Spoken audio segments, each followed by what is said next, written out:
Welcome to Going the Distance with Go Long. I am Jill Contour Beck. I am here with Dr. Joelle Ballard, who is an OB-GYN. And we're going to hear all about her. We're going to hear about her book. We're going to answer the questions. And we got a lot of questions because we deal with women 40 plus here at Go Long. And at Going the Distance, we interview experts who can talk about the stressors that women 40 plus face. And being 40 plus and talking to an OB-GYN, you can imagine that menopause is a big topic of conversation. And finally, it's being more talked about in the mainstream. But we also have some other topics to talk about that are very serious around women's health as well. So with that, Dr. Joelle, welcome to the show. Thank you so much, Jill. I'm super excited to be here. I'm just happy that we're able to finally get on here and just talk all the things. we're going to talk all the things, and I think it's going to be worth the wait.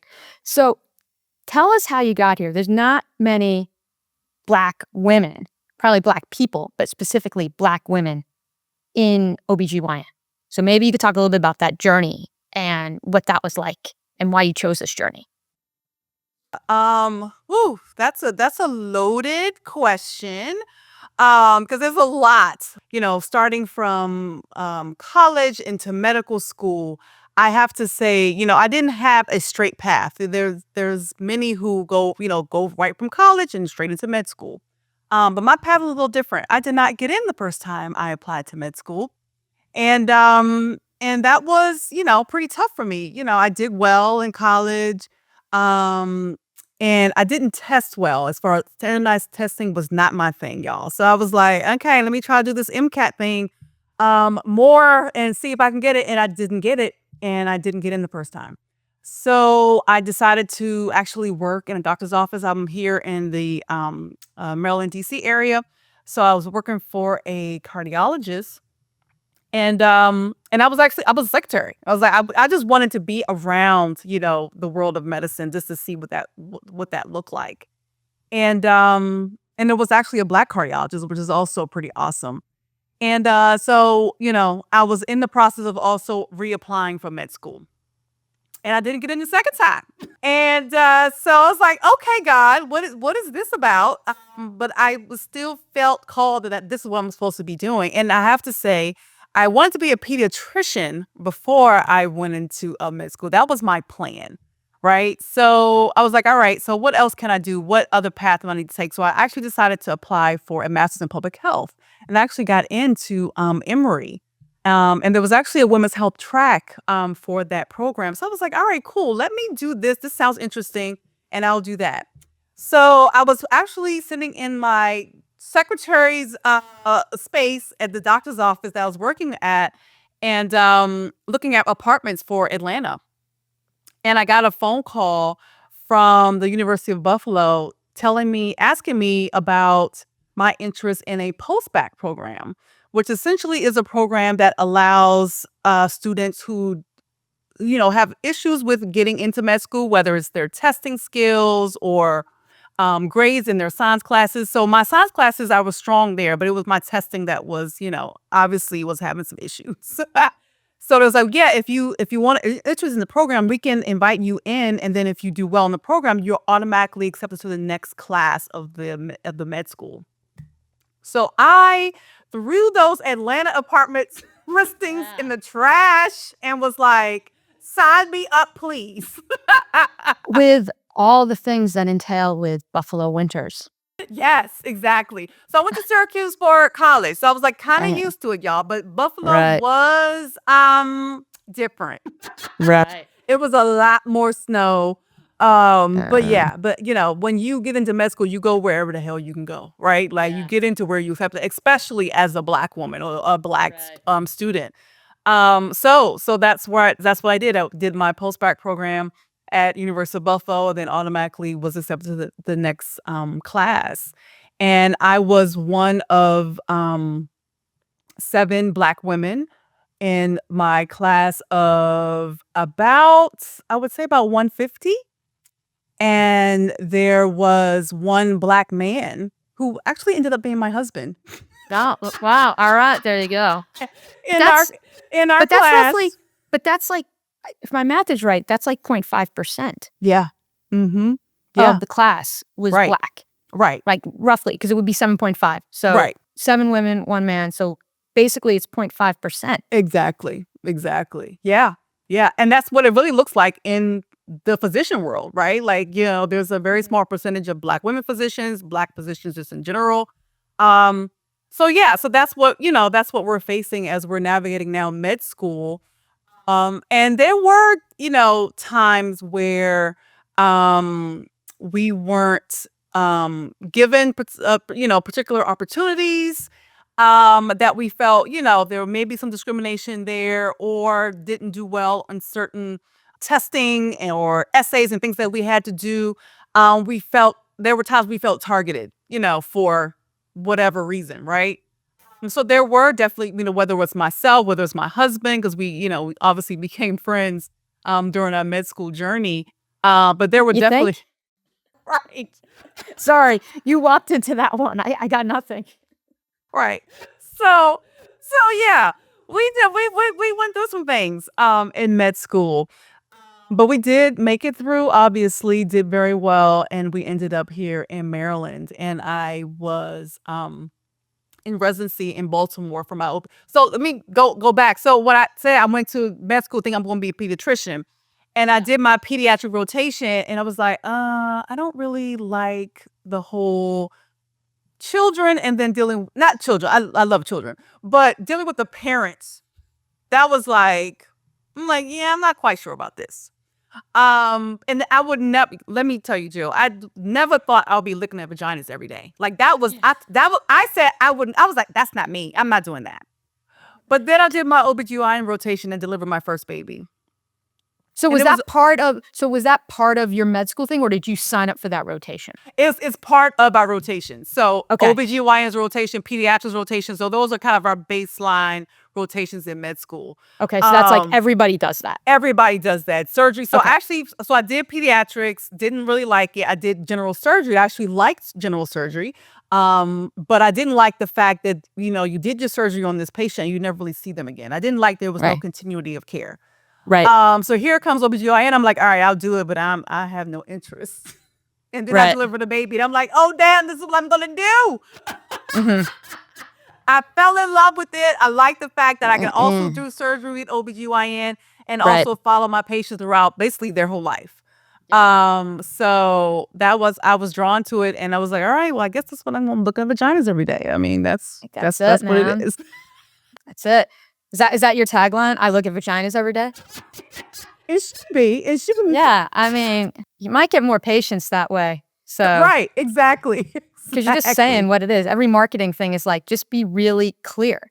Right. Don't be that's clever, true. be clear. So, Right, there exactly. you go. All right, so you decide you're going to be an OB-GYN. And Mhm. so you obviously graduate med school, you relocate back to the Maryland. DMV, right? Yep. Mhm. So now were you practicing like in a hospital? Were you practicing privately? Like what happened? Yeah, so I finished residency, and then I actually joined a private group practice.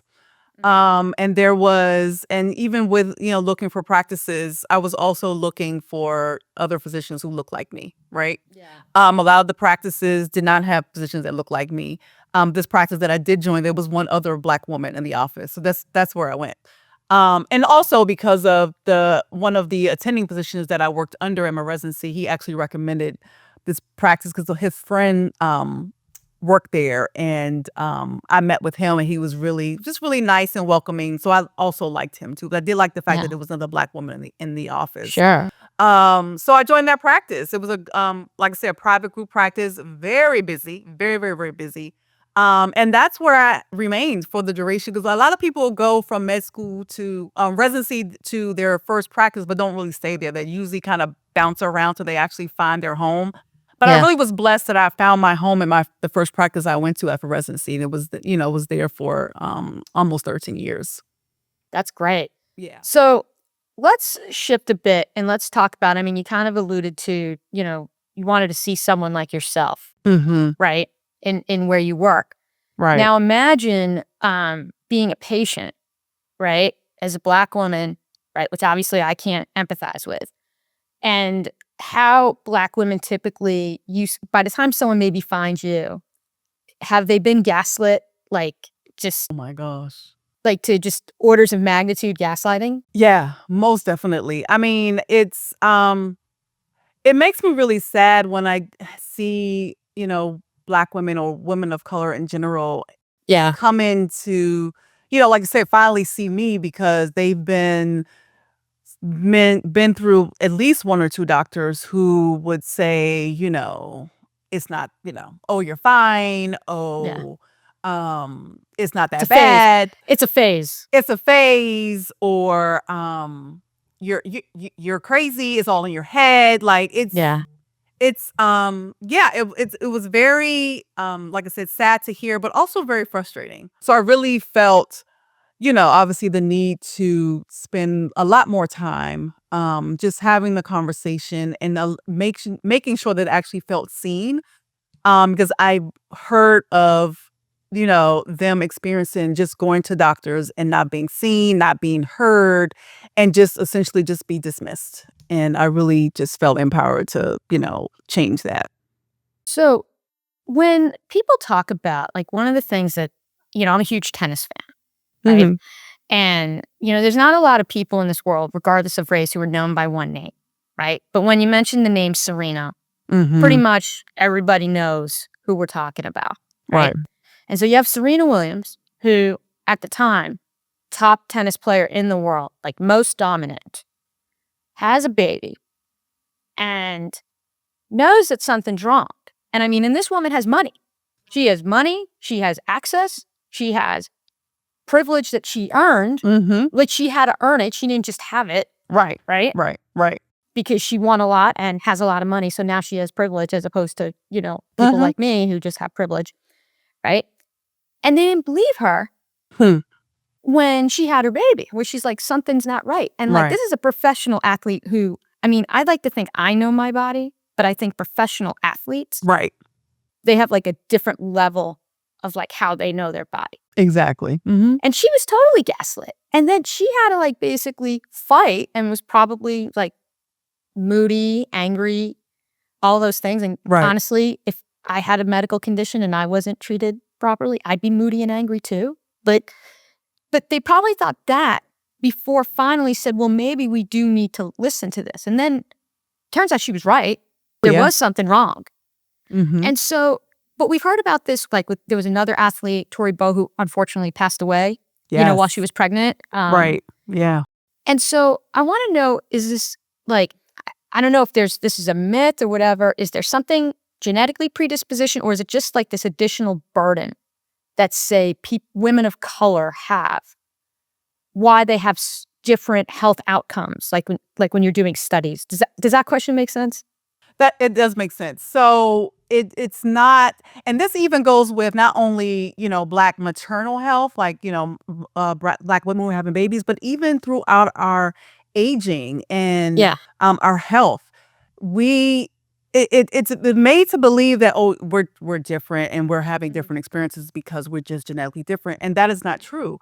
The research actually has shown that it is because all the other shit that we've been living through, what, microaggressions, discrimination, racism, and all the other things that we carry as Black women in our family. A lot of us are like head of households. So there's so many things that we're also carrying that um puts wear and tear on our bodies, that predisposes us to having um, you know, worse outcomes when it comes to pregnancy, when it comes to, aging and developing heart disease and diabetes and things like that. So it's those type of things that, our bodies being essentially exposed to a chronic, repeated stress response over and over and over again because of all the things that we, live through. Yes, Serena is this amazing tennis player, but I don't know if you saw the movie with, with her dad and all the shit that she went through to get to where she was, how she was judged and how she was, uh, they talk to her different because of she was this Black girl trying to, make it Yeah, in her the sport that hair, right, her everything. hair, like all the things Yeah. that she wears on a court, Yeah. like all the things that she has to endure trying to just do something that she loves. Yeah. I was Yeah. fortunate. We were lucky. We bought tickets for the US Open and we had Yeah. them before she announced she was retiring, and we ended up being at her final match. Oh, that is awesome. It was Oh my gosh. it was quite the spectacle in a good way. Yeah. But I think that, and yeah, for anyone who hasn't seen the Serena ESPN documentary in the arena, it is absolutely fantastic. If you want to kind of understand what she went through, I highly recommend it. I think that, the other thing that's interesting with my clients is that when they go through something, so I've had a lot of clients go through divorce, and they're trying to like get their mojo back. And so they hire me to kind of get them accountable and back on track.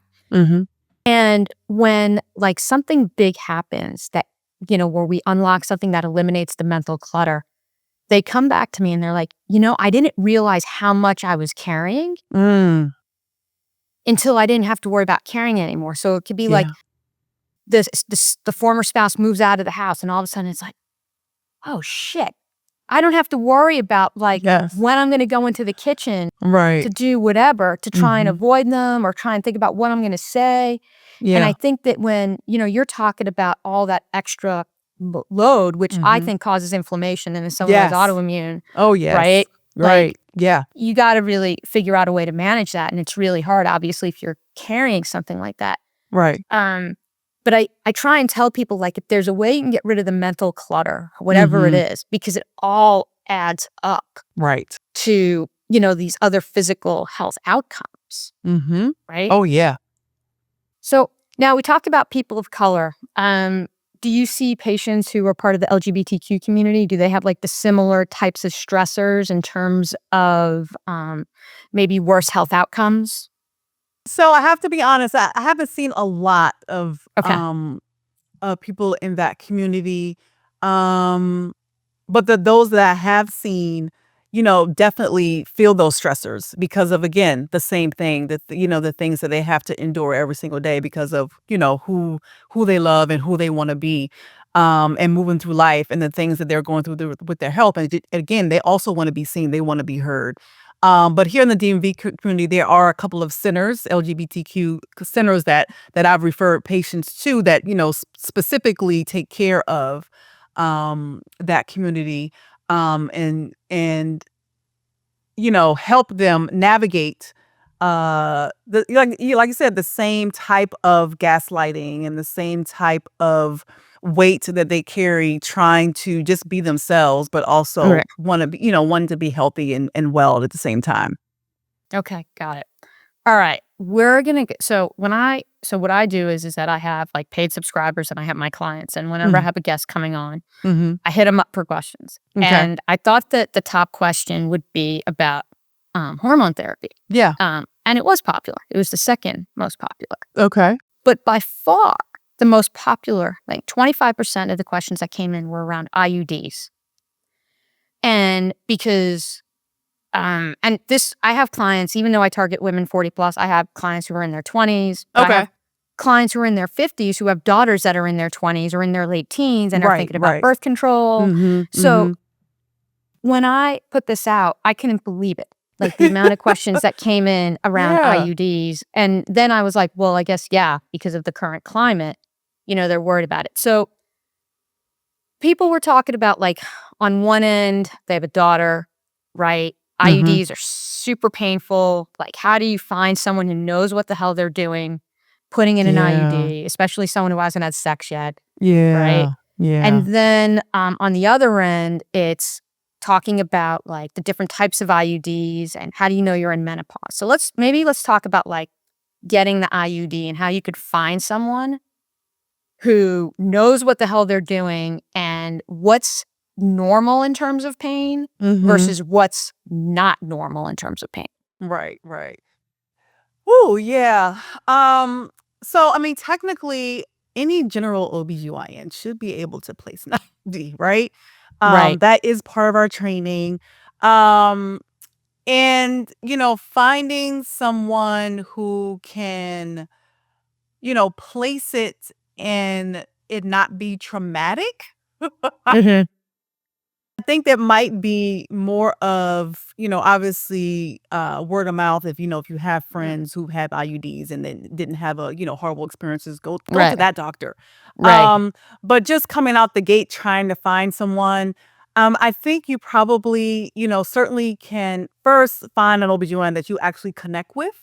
Right. In a sense that you feel comfortable, because if you're already not feeling comfortable with that doctor and you feel like they're kind of just standoffish or just kind of blow you off, you really probably don't want them to put your IUD in, because 9 times out of 10 they're going to be putting it in and not Yeah. really caring about your pain level. You know what I'm saying? Right. Is Yeah. there anything that doctors can prescribe? Like, is there local anesthesia or anything like that when that happens? What can a patient or a parent, advocating for their child, Right. ask for? Right, right.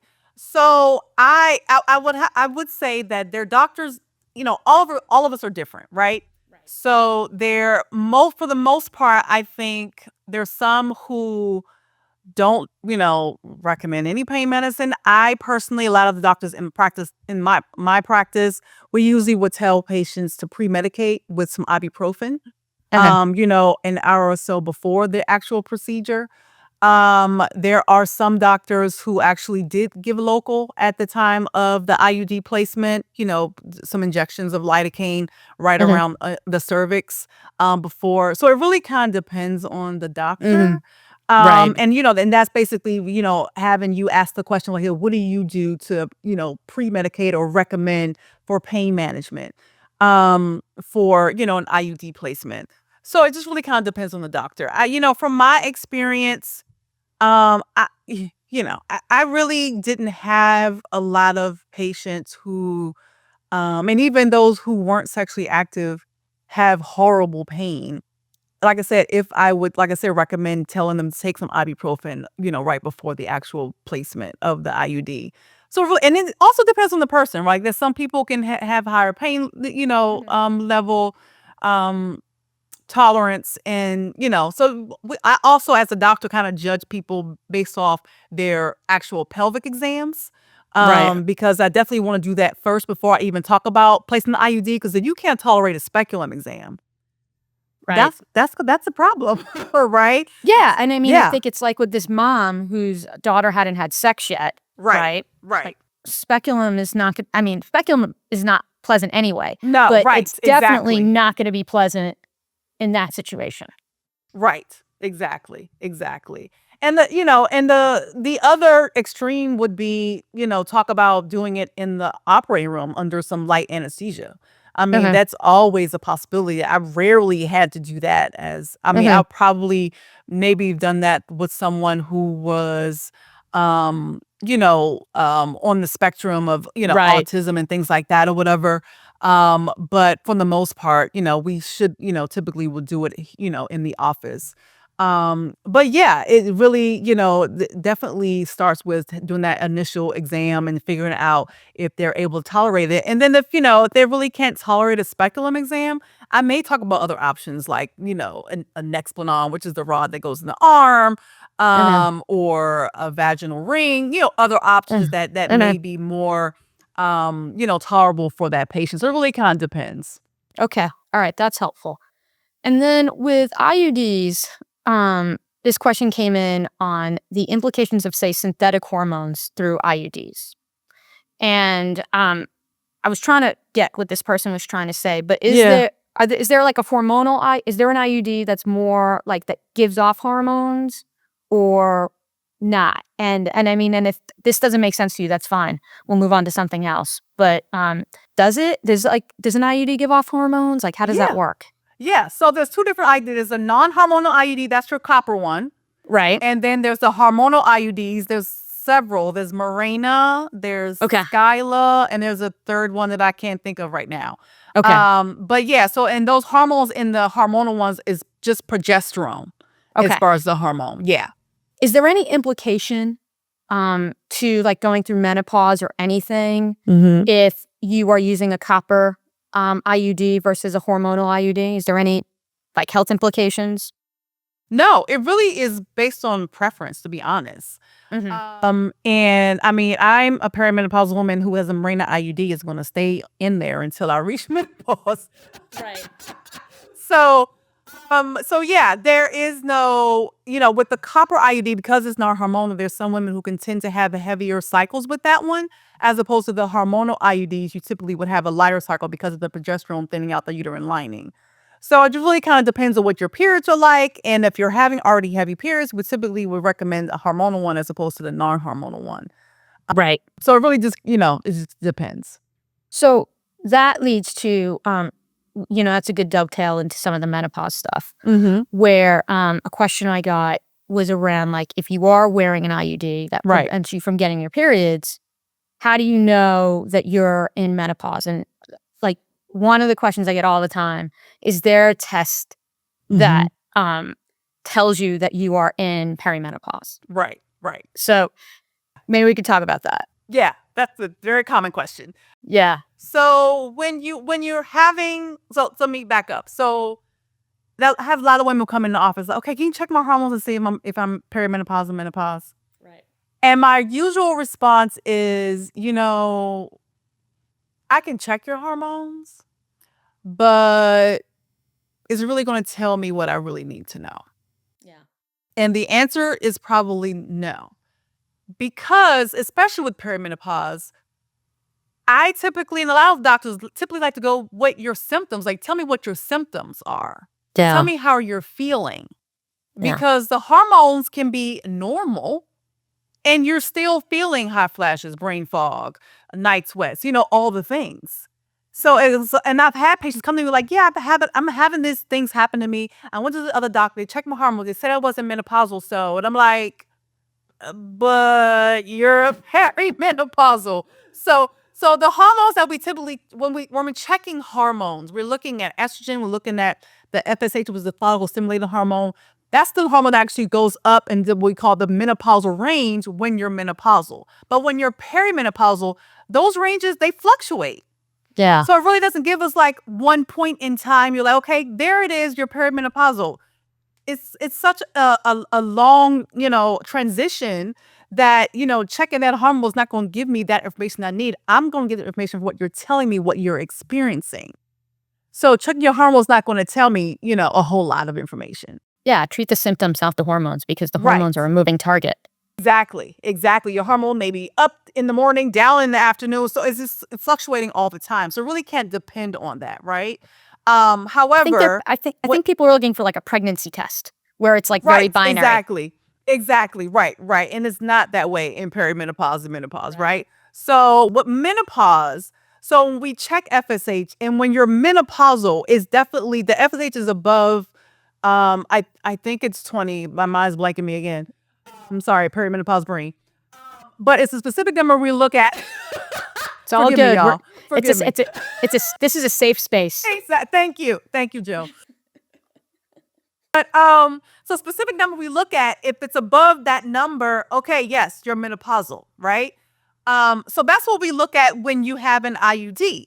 So if you're not having periods, and also based on your age. So if you're telling me I want to see if I'm perimenopausal, menopausal, and you're still like 40, and I'm like, well, and you're not having any symptoms, there's really no point in me checking your hormones because, the average age of menopause is about 50, 51, right? Yeah. So what I usually would say, okay, let's wait till you're 50. And if you're still, not having no cycle on the IUD, may not have any symptoms, we'll check your hormone, your FSH at that point and see what it is. And if it's menopausal range at that point, then you're deemed menopausal. But if it's still, but before the tweaking of perimenopause, you keep your IUD in until you reach, that point or whatever. So yeah. Yeah. So one of my subscribers talked about the fact, she's like, I just want to find a doctor who is actually willing to prescribe me menopause hormone therapy without requiring a full hormone workup, because it's been shown that measuring the hormones is not the right way to go. Yeah. And so it sounds like she just needs to ask a doctor and be like, hey. Right. Yeah, a doctor. There's also the certified menopause practitioners, right? There's, so if you go to menopause it used to be Dang, y'all got me on the brain fog day. I'm sorry. It's all right. But it's called menopause.org now. It used to be Okay. the National Menopause NAMS, National something. Yes, Menopause yeah. Society. Well, Help me, Jill. Help me. Yes, probably like North American Menopause Society. Yes, thank you. Hey. North American Menopause Society is now just menopause. Now the Menopause Society. Yeah. So And on we'll their link to that. website. And we Okay, will yeah. link to that in the notes. Right. Awesome. So then now they have a link to the list of certified menopause practitioners in your specific area. So you can click on that link and find certified menopause practitioners so they can either be doctors or nurse practitioners who's had specific training and testing with menopause information and how to manage patients in perimenopause and menopause and beyond. So you can certainly look in that website to find someone who specializes in, treating women in perimenopause and menopause to kind of help you out there. But yeah, checking the hormones before menopause, no, like again, treating symptoms, not the hormones levels, right? So definitely going by symptoms to figure out which hormone therapy is the right fit for you and then, taking it from there. So continuing on this, there's so many different types of MHT. Menopause hormone therapy, for those who don't know the acronym. So there's pellets, there's creams, there's pills, there's patches. Then you have synthetic versus bioidentical. You have vaginal estrogen, which is completely different. And we'll probably talk about that separately because I think it warrants a separate conversation. But, obviously this is also not, this is not constitute a patient-provider relationship here. So we're just talking about like educating people on how to talk to their doctors. If someone is going to their doctor for the first time and they're like, hey, I might need some menopause hormone therapy, and I just read about pellets and creams and pills and patches and everything, how do I know what questions to ask? Like, what questions would you advise your friend who lives in California and can't come to you as a patient to ask their doctor when they're having this conversation? Yeah, that's a great question. So I would ask, first I would take a step back and ask them, what are your feelings in regards to, hormones and just taking hormones in general? Because there's some people who like totally against it. Some people are totally open to it or have, preconceived notions about what that actually means. So first, go in there knowing what you feel, about hormone therapy and what you may have questions about, in regards to hormone therapy, whether it's your family history or my mom was taken in and she had this issue or whatever that thing is. But you want to ask that doctor their feelings also about hormone therapy, right? Because there's some doctors who may not feel comfortable prescribing hormone therapy, or may have certain, beliefs about hormone therapy at a certain age or beyond a certain age. So first asking them what their thoughts are in regards to prescribing hormone therapy. And then number two, what do they particularly usually prescribe when it comes to hormone therapy first, right? So like you said, there's pellets, there's creams, there's patches. And there's some doctors who may not feel comfortable with pellets. There's a lot of doctors who don't do pellets. I particularly didn't do pellets when I was practicing. Versus doctors who totally, are fine with, doing everything, right? So basically asking them like, what do they normally prescribe for patients in hormone therapy, who are requesting hormone therapy? And then number three, how do they figure out if the hormones that they're prescribing are actually working? So I think those are the three kind of top questions you want to ask. Okay. And then, number four, if you are prescribed something, how much time should you give this medication to work? Like, how much time should I expect, for me to actually feel a difference? And if not, how do I follow up with you, to figure out what the next step is after that? Yeah, I like that last question too, so that you could sit there and like be like, all right, do I do this for a year? Is it Right. Exactly.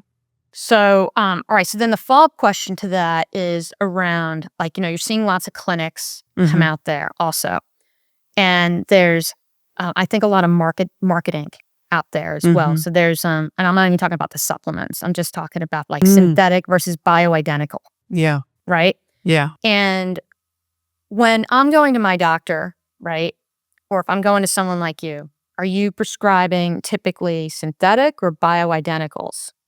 Like Yeah. what would you get from your doctor versus like say a clinic that's like, hey, I don't want to name a clinic because I'll probably get sued. Yeah, don't do that. But yeah, but we know that these clinics are out there, Yeah, right? And they're right, using right. bioidentical. And I think, and so when you hear bioidentical, maybe my question is, when you hear bioidentical, what do you think? So bioidentical is what it is. What it actually means is that hormone is they're very similar to your natural hormones that your body is already producing. It's chemically structurally very similar to what your body's already producing. That's what bioidentical means. So when we talk about bioidentical hormones, some people think that because there's also these compounding pharmacies out there, right? Right. Who's coming up with all kinds of compounds of different hormones versus bioidentical that actually are FDA regulated. They're actually, FDA regulated bioidentical progesterone cream, estrogen cream, Right. estrogen pill. So for me as a doctor, I like to give my patients something that's very similar to their bodies because, if that is, very similar, I'm hoping that they wouldn't have as much possible side effects, right? And it has been shown to just be more beneficial because it's very similar to their body's own, hormones. So I particularly would do a bioidentical, like estradiol or micronized progesterone or Right. prometrium as a starting point. But I've had patients who start there and may have to be transitioned to synthetic because that bioidentical didn't work for them for whatever reason. Everybody's body is different. Everybody reacts to the hormone these treatments differently. So it really kind of depends on the person. But I think there are some doctors who, again, based on their comfort level, may start with just more synthetic hormones. So that's what they're used to prescribing, versus others who may start with bioidenticals and just kind of go from there. You talked about compounding pharmacies. Yeah. And sometimes I know, like, let's say an FDA approved medicine, maybe the shell of the pill is made of something that causes an allergic reaction, which may necessitate someone having to go to a compound pharmacy to like get the medicine. Do you tend to not favor compounding pharmacies when you're looking at prescribing meds, or is it not a factor for you? So I was not the one who would give like this whole list of, 2% of this, 3% of that for a compounding pharmacy. A lot of patients that I've seen who are on compounded hormones were already on it when they came to me. Right. So, but I wasn't the one to be like, okay, well, just stop taking that because it's not, you know what I'm saying? Like, Right. so it really kind of depends. So, if they were already on it and they were doing well on it, I wouldn't take them off of it. I'm like totally against it. Like, oh no, just stop that because it's crap, blah, blah, blah. But if it's working for you, Yeah. then that's fine. But I've had patients also on compounded formulations where it's like they're having all kind of crazy side effects. And I'm like, well, you don't, in the downside of the compounding pharmas, hormones is that it could be extra shit in there that you don't know, Yeah. that not aware of, and you're Right. having reactions to, and you just like, I don't know why this is not working, and a lot of times it's come with other extra stuff they put in there that you're not aware of. So that's the downside of it. Yeah, with the compounding pharmacy, like there may be a reason because you have an allergy, right. but the thing is that it's more of asking the question of like, okay, why are you recommending the compound pharmacy? And how has that formula been tested? Because it's Right. not going to go through the same rigor as, the other bioidenticals Right. that you get from, regular pharmacy that have been FDA Mm-hmm. approved. Right. All right. So now I wanted to have a separate discussion around vaginal estrogen, Mm-hmm. right? Because I think that it gets underplayed in terms of the importance. Now, we are a sex positive show. Going the distance would go along is very sex positive. Yes. But the thing is that I think that with vaginal estrogen, it's a lot more than increasing sexual enjoyment in terms of what it does. There's a lot that goes on that it helps you with. Yes. So maybe you could talk about, you know, what that means, especially as women get older. Yes. Why vaginal estrogen is really important. Yeah, most definitely. Great question. So when we talk about menopausal symptoms, many people think about, oh, menopause, hot flashes, right? But obviously menopause is a lot more than hot flashes. And a lot more is the genital urinary syndrome, which involves vaginal dryness, vaginal thinning, changes in our vaginal pH, urinary symptoms, urinary frequency, recurring urinary tract infections, right? So the difference between the two is that when you talk about hot flashes, those typically improve with time. But the vaginal symptoms, they actually worsen with time. So if you don't address that on straight on, like when it's starting, you can be behind the eight ball. And a lot of times when we're treating that, we're talking about vaginal estrogen. There are so many changes that are happening within our vaginas. Like I said, the increase in the vaginal pH, the thinning, the dryness, and all of that can lead to, pain with intercourse, bleeding with intercourse. But at the same time, I talked about urinary symptoms. When our vagina is also drying up, the urethra sitting right above our vaginas, so that's also taking a hit. So when we talk about applying vaginal estrogen, it's not only helping the vaginal health, where we're adding more thickness to the vaginal canal, we're adding more lubrication, increasing the blood flow to the area. We're also helping the urinary symptoms, where we're putting, because when I typically prescribe vaginal estrogen, I'm not even talking about not only talking about putting it inside the vagina, but also putting it around the urethra to help women who have, problems with urinary frequency or recurring urinary tract infections, because that has been shown to help with those symptoms. So what happened to me about 15 months ago is that I started to I was out with a couple of friends, and all of a sudden I had to go to the bathroom a lot. And I'm not a person who gets UTIs. Gotcha. And all of a sudden, I had to go, and then I had to go again, but not much was coming out. And then fast forward 6 weeks later, I had this massive pain, and it was a kidney stone.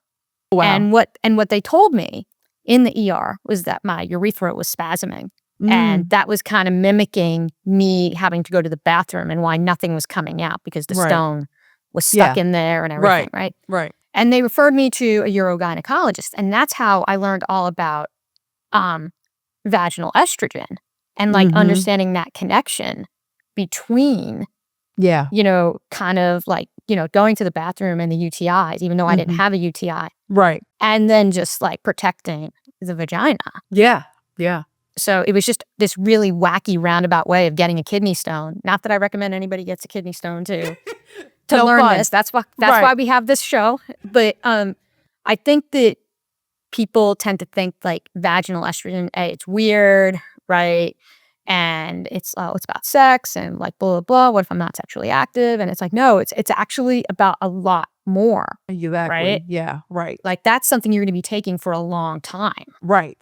And that is okay. Right. Yeah. And like I said, when we know that vaginal symptoms can actually get worse, but certainly it can also just be protective just in general, because, our vaginas naturally, they do thin, they do, develop dryness over time. So if we are adding back that estrogen, your vagina is a lot happier, even if you're not having sex. It's just, you can still have vaginal itching, burning, drying, even without being sexually active. So certainly adding back the estrogen is certainly helping with the health of the vagina as we're aging.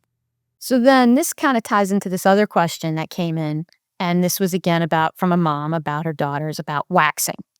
And are there any studies around too much waxing or certain styles of waxing that aren't good for does that degrade the vaginal tissue or anything like that? I mean, or the more of the vulva, what the is vulva it? area, right? Yeah, right. I don't have any not aware of any like studies or research when it comes to, repeated waxing. But only, the thing that would say with waxing is, if you are someone who is prone to like ingrown hairs and a lot of irritation, then I would say seek other modalities like laser therapy or something else, to help with that. But just in general, like long-term implications when it comes to, waxing, I haven't heard of any or even seen, with patients throughout, in the office throughout the years really having any issues. But, obviously, pick reputable, places you go for your waxing, and then also just help, make sure you're taking care of the area after the wax so you won't have any, issues as far as infections and things like that or whatever. So do you recommend like certain moisturizers or something for the area after waxing, or?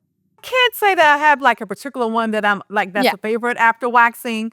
But would you say a I like moisturizer or something else? I would say a moisturizer, or even if you have like aloe vera. Aloe vera Mhm. is very healing and just helps with just, irritation just in general. So I would say maybe that, but nothing in particular that jumps out to me to say like, yeah, do this right after waxing type of thing. Okay. So another question that came in is around how often do you need to go and get a pap smear? Like what tests do you need to do like in your 40s and on? Like, Yeah. do you need the pap? Like it used to be you get a pap smear all the time. Now I I think it's like know. every 5 years. Like, so I don't know what's going on. So Right, tell right. us. Tell us. Yes. Yeah, that's another common question, right? Yeah. So yeah. So when we're in our 40s and beyond, you still need to have a GYN exam every year, a Right. pelvic exam every year. Right. When it comes to the pap smear, so yes, the pap smear used to be every single year, give me my pap. But since they came out with or found out that human papillomavirus or HPV is the major culprit of causing cervical cancer, Right.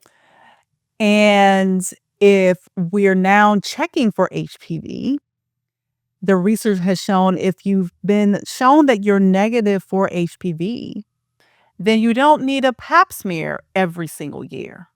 You can actually spread it out so it does say 5 years. Me, as well as the colleagues in my practice, just in general felt that that was just too long. Right. So we decided as a practice to do it every 3 years. So we would do a pap smear with a HPV every 3 years. Obviously, if you have a history of, either abnormal cells in the past or other issues, then you may need to get it, a pap smear every year. So it really kind of depends on, in that realm. But just in general, healthy, no issues before. Typically, a pap smear every 3 to 5 years is the standard.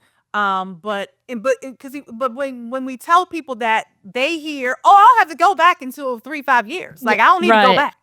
So I particularly would say that at the end of that conversation with that patient, okay, I know your pap is not due next year, but I still want to see you so I can take a look, on the outside, also on the inside, just to make sure that things look normal. Right. Well, Yeah. as you do, as you said, you look at vaginas all day. Right. Exactly. That's what I do all day. I mean, that's what you do all day. So, all right. So, is there a time? So, I interviewed someone previously, a pelvic floor therapist. Okay. Is there like a time when you're like dealing with patients where someone? Because I think that pelvic floor therapist is not something that's like super popular or Right. super well known. Right. Are there situations where you would recommend someone like exploring working with a pelvic floor therapist, like in your practice? Yeah, I would. Women who come in complaining of urinary leakage when they're laughing, coughing, sneezing, which is essentially considered stress incontinence. Okay. I would recommend seeing a urogynecologist as well as pelvic floor physical therapy to help Right. with that. And like you said, a lot of women are like, what? Physical therapy for the vagina? That's a thing? Like, Yeah. yeah, it's totally a thing. And women have definitely reaped lots of benefits from, physical therapy, for the vagina, to help, strengthen those pelvic floor muscles. Or if there's someone who, um, feels like even like pressure in their vagina or just kind of this constant uncomfortable feeling down there. And I do an exam and I can see there may be some development of what we call a cystocele, which essentially is a bladder pudging into the vaginal Okay. area. That's another reason why I would probably send them to your gynecologist and or a physical therapy, pelvic floor physical therapy. So, those are particularly two instances where I would send them or recommend that as a thing. Okay. All right. One thing I do want to talk about quickly is misinformation on social and like supplements and everything else that claim to cure menopause or, all that stuff. Yeah. So if there is one thing that you see on social that you just like roll your eyes at, and there's probably many things you roll your eyes at, but if there was like one or two things that you want to like tell people that you're like, no, this is not a thing, what would those be? That's a lot, Jill. I'm sorry. I'm trying to think I promised you no gotcha questions. Now I feel like I gave you a right, gotcha question. exactly. Like Shit. it's so much. There's so much. I mean, I feel like I said, there's so much on social media about take this, take that, take this, take that. And I've seen so many women in the office who comes in with bags, like grocery bags of supplements. Yeah. I'm taking this for my hot flashes and my brain fog and this and this and that. And I just want to say to that, like, you don't need all that. And a lot of times if you're taking all that, you're just causing more harm than good. Yeah. Right. So, it's a matter of you actually really just being more intentional about just having the conversation with your physician or, doctor that you are, feel comfortable talking in regards to these menopausal symptoms and figuring out what is the best fit for you. Yes, there are so many supplements out there. There's hormone replacement therapy. There's this, there's that. But the question is it the right fit for you?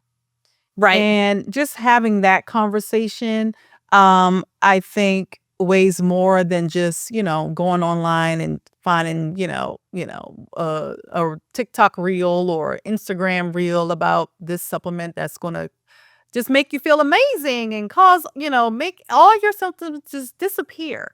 And there's a lot of times that, they promote these type of things. I like to also add that sometimes it doesn't even taking a supplement or a prescription.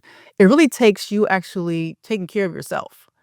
Yeah. And what I mean by that is, a lot of times we look for the quick fix, like just take this one thing and it'll be all good.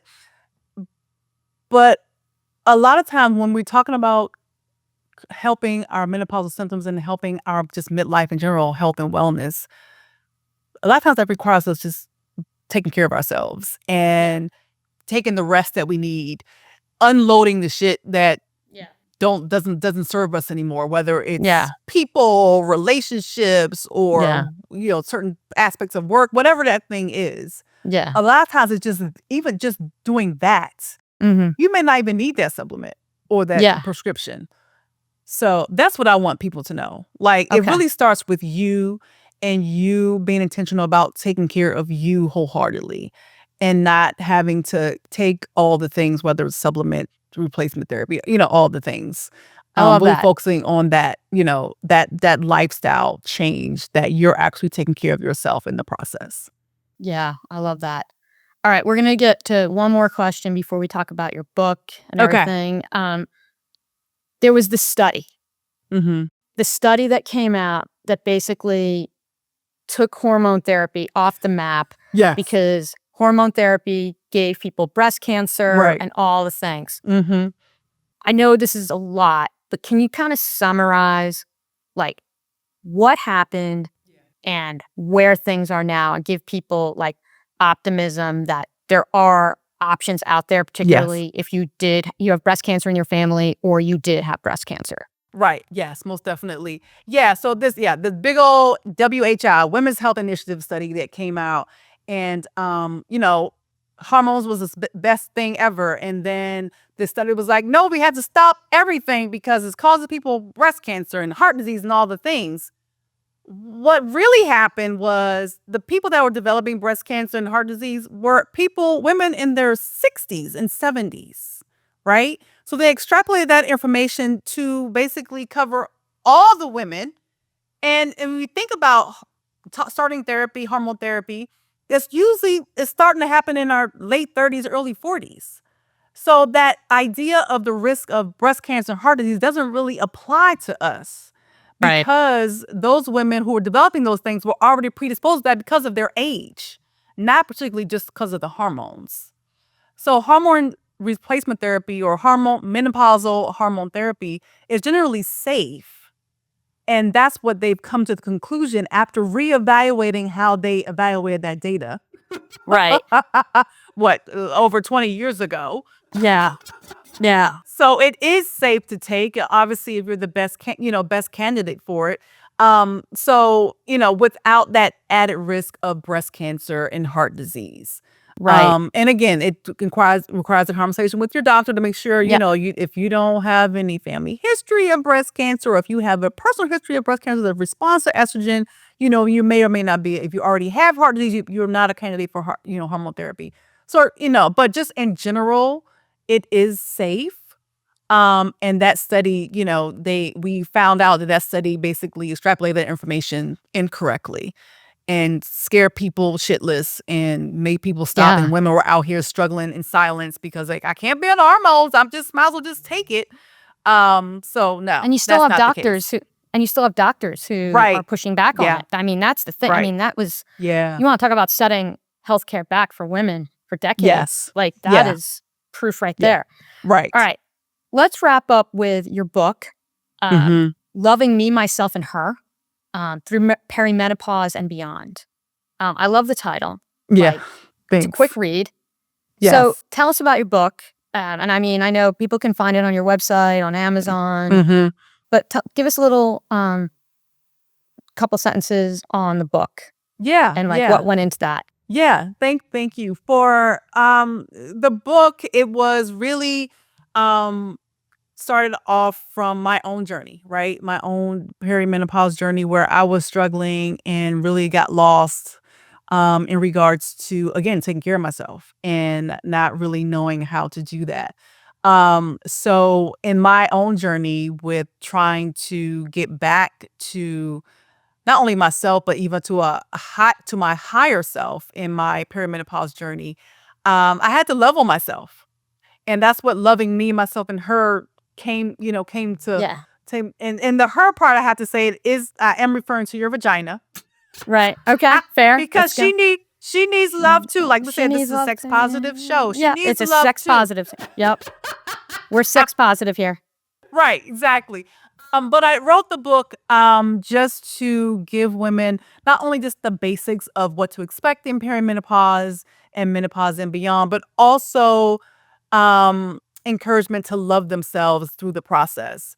There's affirmations in it just to remind themselves that, you are, you're amazing, you're enough throughout this process, even though you're struggling, it's all, hard and challenging at times. You are worthy, you are enough through this transition. And it's something that, that we all can certainly, connect with. Yeah. But if we, again, focus on taking care of ourselves and being in community with other women who are doing the same thing, it's not that bad, y'all. Yeah. Yeah. I was out with a girlfriend last night, and you just sometimes need the laughs and you need the chatter. Yes, it's exactly. you just need that. Exactly. Right. So, and I think that's part of the community thing. Well, Dr. Joyelle, this has been a great show. I've laughed a lot. I've probably laughed a lot more on this show in this episode than I have on a lot of other ones. So thank you for that. It's a great way to end our week. Where can people find you? You're on social. I know you're on Instagram, and we're going to get all your links and everything. Where else are you on? Are you on LinkedIn, Facebook? Yes. Right. So I'm on Instagram, Instagram, Facebook at Dr. Joyelle, and then LinkedIn at Dr. Joyelle Ballard. Then my website, drjoyelle.com. Right. Okay, cool.